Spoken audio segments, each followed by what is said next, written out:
Bom dia a todos. Meu nome é Edgley Souza, eu sou do Sindicato da Carreira Pública de Assistência Social. Agradecer primeiro a fala da deputada Jaqueline Roriz sobre o tema, Jaqueline Silva, desculpa, sobre o tema, e queria perguntar para o secretário o seguinte, secretário. Foi falado aqui pelo deputado Gaciel, em vários pontos, o deputado até aponta algumas possibilidades que o governo poderia adotar para trazer recursos até de forma mais rápida, né? Como vender a dívida de empresas que têm com o GDF para bancos, para trazer isso de forma mais rápida. Quando se fala de economia, eu acredito que assim, o deputado, com certeza, tem uma vasta experiência sobre isso, mas, para nós leigos, a gente consegue imaginar a economia de alguma forma. E eu penso o seguinte, na carreira pública de assistência social, nós trabalhamos a prevenção. Porque, quando a assistência ela funciona na sua plenitude, significa que as outras pontas vão estar menos pesadas. Ou seja, se eu atendo na alimentação, significa que eu diminuo o índice de adoecimento, consequentemente, eu vou diminuir a demanda em hospitais, né? Quando eu aumento o atendimento a essa família, eu diminuo a violência. Porque a secretaria, quando ela está funcionando na sua plenitude, ela consegue aliviar praticamente todas as áreas, seja segurança pública, seja saúde e seja educação. E o que a gente observa é que o governo dá tão pouca importância para essa pasta, deputada, que assim a gente fica assustado. Nós tivemos várias reuniões agora há pouco conversando sobre o concurso público. O concurso pede 314 vagas de contratação imediata. Nós temos aqui pessoas que passaram no concurso público. E o que nos assusta, deputados, é que o governo trata 314 vagas como se fosse um monstro. Sabe, a impossibilidade dessa contratação é assustadora. Então, eu gostaria de passar dados para vocês, para quem está presente aqui. A nossa secretaria, a nossa lei de carreira, a Lei 5.184, ela pede 5.500 servidores para que a pasta opere com o mínimo de dignidade. Sabe quantos servidores nós temos hoje para operar toda a política de assistência social no Distrito Federal? Menos de 800. Então, que respeito é esse, que preocupação é essa da área econômica com a política do Distrito Federal? Sabe, eu queria deixar essa interrogação aqui, porque eu acho muito importante.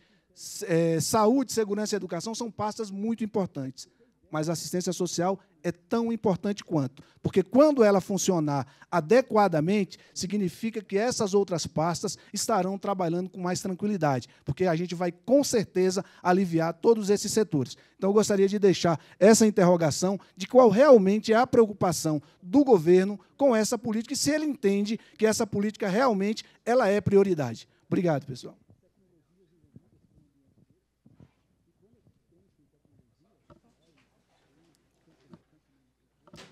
Eu gostaria que se identificasse e dissesse o cargo e o órgão que você pertence. Tá? Bom dia, eu sou Cleito Avelar, presidente do Sindicato dos Servidores da Assistência Social e Cultural. Cumprimento o deputado pela iniciativa de fazer essa audiência pública. Deputada Jaqueline, agradeço a sua referência aqui à assistência social. Eu tenho 3 perguntas a fazer, mas antes eu gostaria de lembrar que a deputada Jaqueline disse muito bem que nós temos um mestre, né, um professor em orçamento aqui. Na legislatura passada, nós tínhamos, além do deputado Gaciel, tínhamos também o deputado Vasni, profundo conhecedor de assuntos de orçamento e finança. E eu me lembro muito bem que, numa ocasião onde se debatia aqui a junção do IPREV, dos fundos previdenciários, ele informou aqui numa audiência pública que o DF tem créditos a receber de aproximadamente 27 bilhões de reais. E me parece que o DF não age com o mesmo rigor em relação aos grandes devedores, com o rigor que ele age em relação aos pequenos devedores. Né? Se você atrasa o seu IPVA, você está sujeito ao Detran pegar o teu carro e levar para o pátio. Mas um mega empresário, sonegador, quanto mais de impostos, ele fica sempre muito protegido. Então, acho que tem que fazer um esforço mais robusto para recuperar pelo menos uns 10% desse recurso, que já seria um alívio muito grande para o DF. Outra observação é que eu acho incorreto que o único critério que altere o IPTU seja o valor venal do imóvel ou a dimensão do imóvel. Isso não é justo.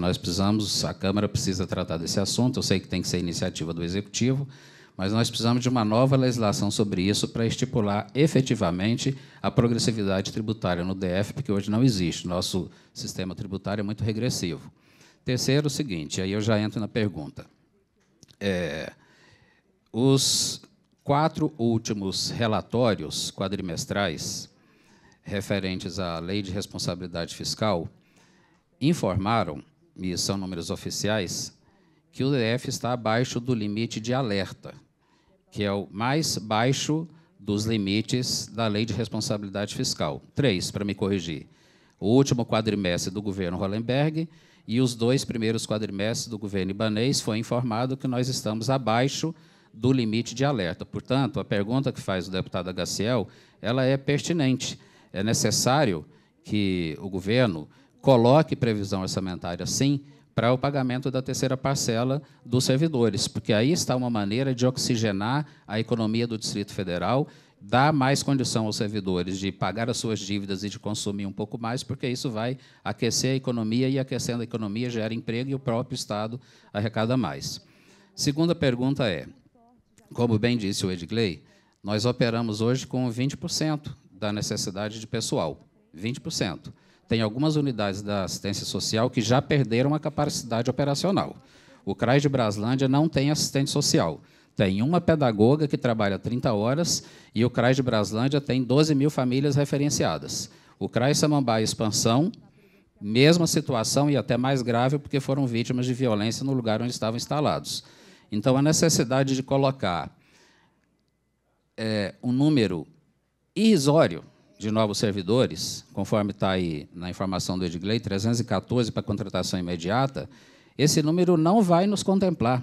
Para nós chegarmos a 40% da nossa necessidade de pessoal, é necessário nomear não só os 314, como todo o cadastro de reserva. Só assim nós vamos ter, não as equipes mínimas, conforme preconiza o Conselho Nacional de Assistência Social, mas nós vamos, pelo menos, ter melhor capacidade de atendimento. Então, a minha pergunta, subsecretário, deputado, nós pedimos, né, que os senhores e senhoras, deputada Jaqueline, também nos ajude nisso, para apresentar emendas para que se garanta, e o secretário, né, o subsecretário, solicite ao governador que não vete, para que a gente possa contratar esses 1.800 novos servidores. Essa é uma demanda do sindicato. E a terceira pergunta na verdade, é mais do que uma pergunta, é um apelo desesperado, subsecretário. Nosso sindicato tem por característica atender e procurar representar não só os interesses da nossa categoria, mas também da população que nós atendemos. Nós fizemos 19 reuniões abertas e fizemos 3 assembleias sindicais e populares, com a presença de servidores e usuários da assistência social. Eu tenho aqui 20 grupos de WhatsApp exclusivamente de usuários. E tem gente que está relatando que está passando fome, porque não recebe o auxílio vulnerabilidade desde junho. Ou acho que o último que saiu foi junho, não é isso, subsecretária?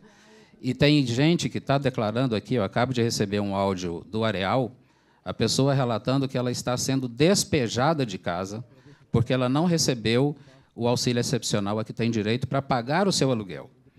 Então, se tiver de fazer algum sacrifício, não faça na área social.